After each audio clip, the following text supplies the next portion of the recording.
Welcome to Hanging Out with Robert, that's me. This video contains things that I tinker with throughout the day. For step-by-step detailed instructions of those tasks, you can click on the links in the comment section below. I plan on leaving this video accessible for about 30 days. After that, you can view it through my Patreon account. This video also has tips and tricks that I've learned over the years. So, thank you very much for watching. Here we are, folks. Back at it. Hopefully we will get this car running and out of here today.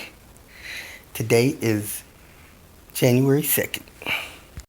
First thing I'm going to do is add the serpentine belt and then put in the computer box and the computer. Got some of the rip kit on. Snap rip kit. And then we'll get that OTE pipe.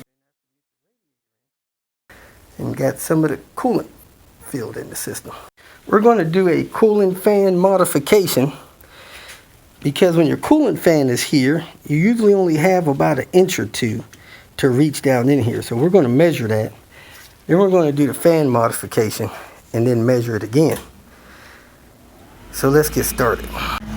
We measured the assembly to the tip of that fan. It sticks out about 6.5 inches.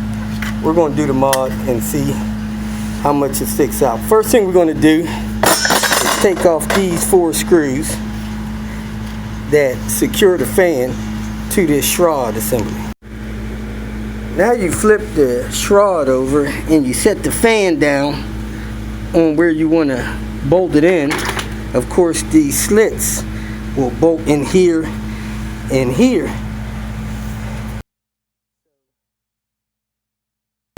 You got to cut away at this plastic that stays stationary so that you can drop the fan down in here.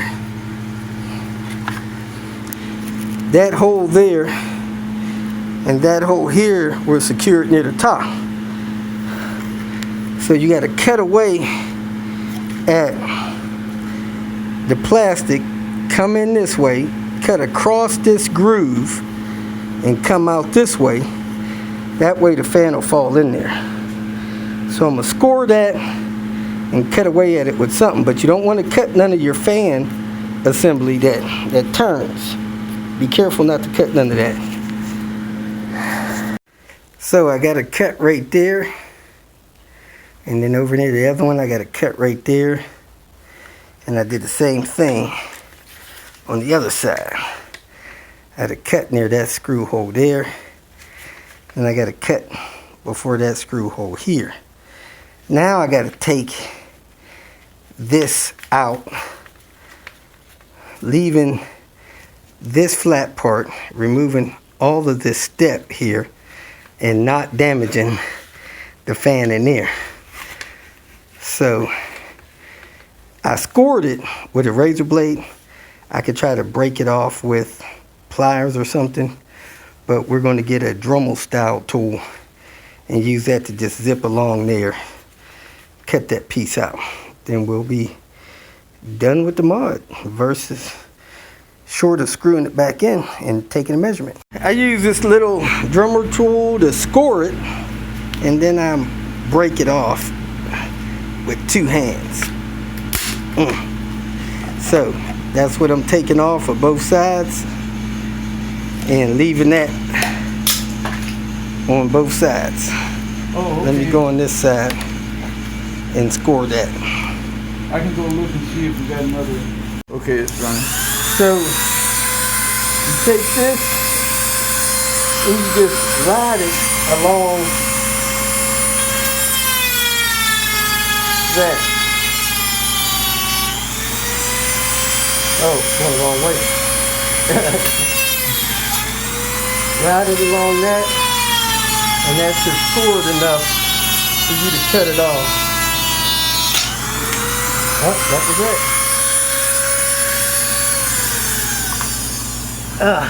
Alright, thanks. Hit it again?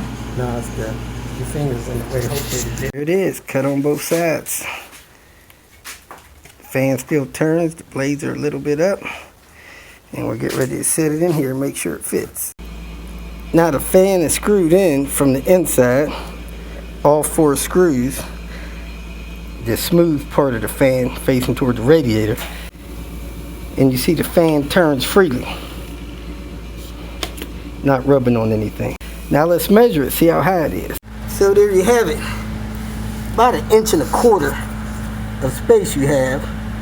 So instead of having 2 inches to reach in, you'll now have 3.5 inches to reach in, or 3.25.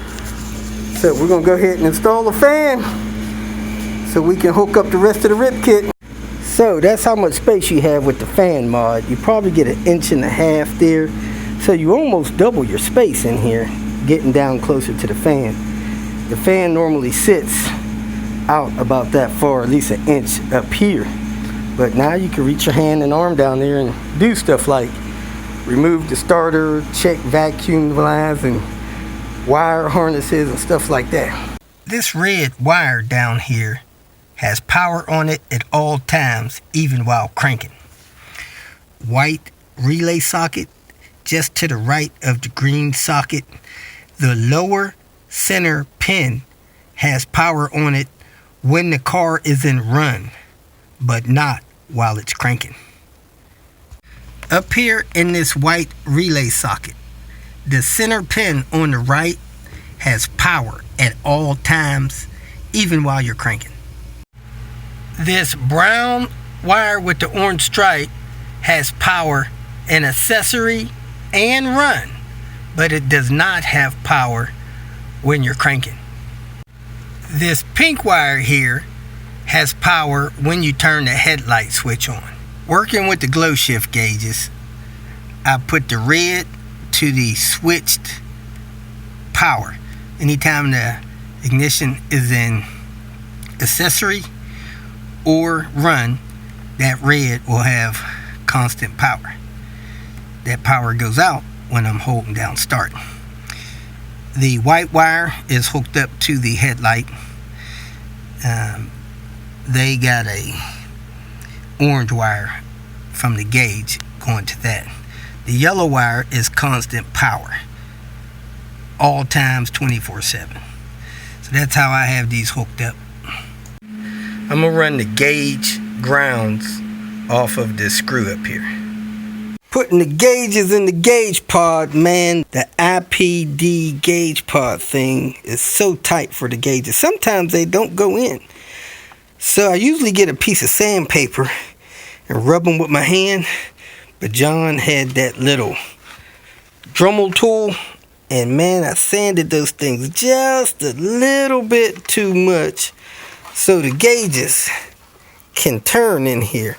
I don't like that. They don't turn easy, but they turn a little bit. So I went on ahead and put the brackets on the back to tighten them up. So I'm going to set this up here, angle these gauges the way they need to be, then tighten up the back. And I also dremeled the trim out so that these wires and stuff can go through here. I got the boost gauge pod and gauges installed. Now I need to install the dash, glove box, and then get the shifter in.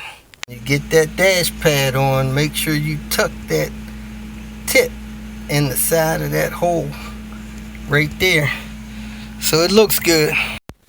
Gauge pod installed, dash installed, climate control unit installed. All the wiring is tucked away under there. Just got to put a fuse in that wideband. And when we come back, we're going to finish the center console, check on the heated seats, and then start slapping suspension together. Woohoo! If you feel that this information was useful, please like it and share it with your social media friends. You can subscribe to my channel so that you will get notifications of future videos that I post. You can follow me on Twitter, and if you need to contact me directly, please visit my website. And if you have any questions, leave them below, and someone or myself will reply to them. Again, thank you very much for watching.